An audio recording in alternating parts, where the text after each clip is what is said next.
Selamat datang di Ainun TV. Pada pagi hari yang cerah ini, mari kita bersama-sama memanjatkan puji dan syukur kehadirat Allah Subhanahu wa taala. Salam dan salam semoga senantiasa tercurah kepada kedua kita, uswatun hasanah Nabi Muhammad sallallahu alaihi wasallam. Ayah bunda yang sama-sama berbahagia, semoga kita selalu dirahmati Allah. Pada pagi hari ini saya ingin sedikit berbagi sebuah tema parenting yang berjudul modalitas belajar anak. Modalitas adalah cara tercepat otak untuk menyerap informasi, berinteraksi, dan berkomunikasi.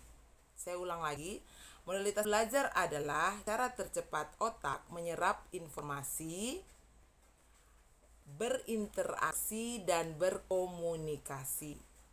Ayah bunda, tentu di rumah kita setiap anak memiliki ciri dan keunikan yang berbeda. Setiap anak tidak bisa kita perlakukan secara seragam karena mereka lahir dengan membawa watak kepribadian yang berbeda. Mari kita menjadi orang tua yang paham modalitas belajar anak agar kita bisa berkomunikasi dengan anak-anak kita secara efektif. Modalitas belajar ada 3. Yang pertama adalah visual. Jadi anak-anak yang modalitas belajarnya visual, biasanya mereka itu sangat rapi dalam berpenampilan. Mereka paling cocok, paling pandai untuk memadukan warna mulai dari jilbab sampai sepatu.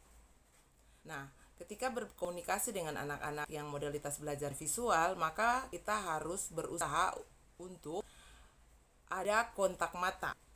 Ya, jadi mata kita dengan mata anak kita harus terkoneksi. Jangan ada dinding di antara kita. Ketika kita berkomunikasi dengan mereka, pandanglah wajahnya, sejajarkan tubuh kita, lalu sampaikan pesan yang kita maksud. Kemudian pada anak yang modalitas belajarnya adalah auditori, yang kedua auditori, kita berkomunikasi dengan anak, biasanya anak akan menggunakan indera pendengarannya.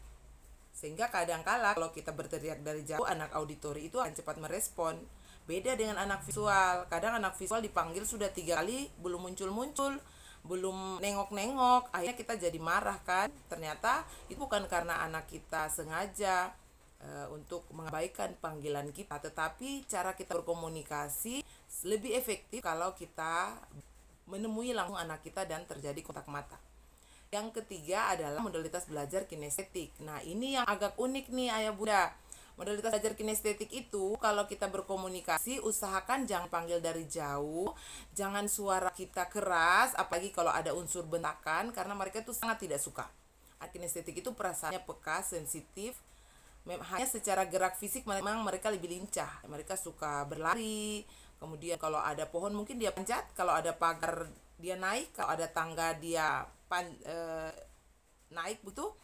Sehingga berkomunikasi dengan mereka ini, karena mereka adalah anak yang berjeda, mereka butuh waktu, berikan ruang untuk bergerak dulu, mungkin berlari-lari atau olahraga dari channel YouTube kita, olahraga ringan untuk anak-anak seusia mereka. Biarkan dulu energinya terpakai untuk bergerak, lalu nanti kita suruh duduk untuk belajar. Sehingga kita tidak bisa pasang target anak kinestetik duduk terlalu lama. Ya, lihat saja dengan usianya. Kalau usia 5 tahun berarti dia hanya bisa duduk manis itu 5 menit. Kalau anak 10 tahun berarti dia bisa duduk manis 10 menit. Maka nanti kita bisa kombinasi dengan role play atau misalnya praktek atau mengajak mereka jalan-jalan sambil belajar. Misalnya ya, kita mau mereka ke alam semesta, lalu kita belajar matematika dengan memetik daun dan menghitung jumlah daunnya. Kita bisa mengajar mereka berhitung dengan melangkah dari tehel satu ke tehel yang lainnya. Ayah dan bunda, insya Allah anak-anak adalah anugerah Allah, titipan Allah. Mereka adalah teman sahabat kita, mereka adalah kawan kecil kita yang kalau kita dampingi dengan keunikan tadi, maka insya Allah kita bisa lebih bersahabat dengan buah hati. Ini juga menjadi PR untuk saya pribadi. Saya memberikan materi ini sebenarnya menasihati diri saya sendiri. Semoga kita bisa terus belajar menjadi orang tua yang siap untuk mengasuh anak dan membekali mereka dengan keimanan, kekokohan jiwa, kemudian daya tahan, sehingga anak-anak kita bisa lebih kuat menjalani zaman yang penuh dengan stresor, tetapi insya Allah ya, dengan iman, dengan lingkungan yang positif, dengan pengasuhan yang suportif, anak-anak kita bisa tumbuh lebih baik, lebih sejahtera lahir dan batin dari kita. Demikian yang bisa saya sampaikan, semoga bermanfaat. Assalamualaikum warahmatullahi wabarakatuh.